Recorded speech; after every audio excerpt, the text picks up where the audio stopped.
Barcelona আগামী গ্রীষ্মে অভিজ্ঞ স্ট্রাইকার রবার্ট লেভানডোভস্কির বিকল্প হিসেবে একজন নতুন খেলোয়াড়কে দলে টানতে চাইছে, কারণ এই মৌসুমের শেষে তার বর্তমান চুক্তি নবায়নের সম্ভাবনা কম। তবে কাতালোনিয়ায় শুধু সিনিয়র দলের জন্যই নয়, লা মাসিয়া একাডেমির জন্য নতুন একজন নাম্বার 9 আসার সম্ভাবনা রয়েছে।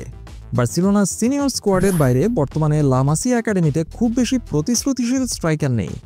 অস্কার গিস্তাওকে লা মাসিয়ার মধ্যে অত্যন্ত প্রতিভাবান একজন স্ট্রাইকার হিসেবে গণ্য করা হলেও মারাত্মক হাঁটুর ইনজুরির কারণে অস্ত্রোপচার হওয়ায় তাকে নিয়ে আলোচনা বর্তমানে থমকে গেছে।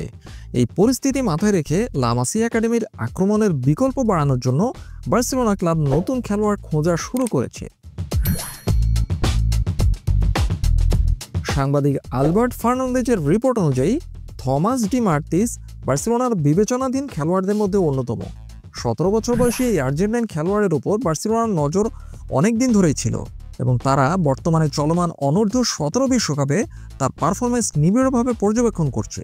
মাত্র 17 বছর বয়স হলেও ডি মার্টিস ইতিমধ্যে আর্জেন্টিনার ক্লাব লানুসের প্রথম দলের হয়ে 2টি ম্যাচ খেলে ফেলেছেন, যার মধ্যে একটি ছিল লিগা প্রফেশনালের ম্যাচ। আর্জেন্টিনার এই ক্লাবে তাকে অত্যন্ত প্রতিভাবান হিসেবে মনে করা হয়। তবে বর্তমানে বার্সেলোনা তাকে ডাকলে লানুস তাকে হারাতে পারে, তাই আর্জেন্টাইন ক্লাব লানুসও তাকে সহজে ছাড়তে চাইবে না।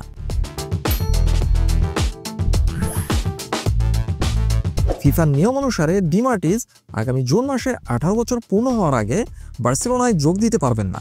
এর মানে হলো চুক্তি আগে থেকে পাকা করে থাকলে তিনি আগামী মৌসুমের আগে দলের প্রাক মৌসুম অনুশীলনে যোগ দেওয়ার সুযোগ পেতে পারেন।